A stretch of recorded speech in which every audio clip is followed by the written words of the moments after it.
Magandang umaga po sa ating lahat. Ang ating tinig ng katotohanan ngayong umaga ay patungkol po sa pagpapatawad or forgiveness. Mayroon po bang kasalanan na mahirap patawarin? Kasi ang isyu ngayon, mas mabilis tayong humingi ng tawad, pero minsan masakit sa atin na ibigawad o ibigay yung pagpatawad na hiningi ng ating kapwa sa atin. Ano po ba ang source ng forgiveness? Sabi nga ng isang tao, hindi na ako kayang patawarin ng Diyos kasi ang kasalanan ko, kung i-describe ko, kasing laki ng barkong pang international.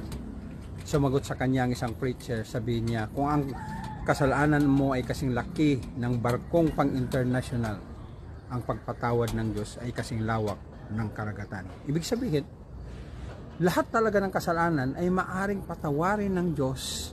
Kaya nga ibinigay ang Isaiah chapter 1 verse 18 na halik kayo, magkaliwanagan tayo. Ibig sabihin na doon yung pagsumamo sa Diyos, yung pagsuko na yung buhay at pag-amin, and then doon sa pag-amin na yun, gagamitin ng Diyos yun para linisin ka dahil nagpapasakop ka sa kanyang kalooban.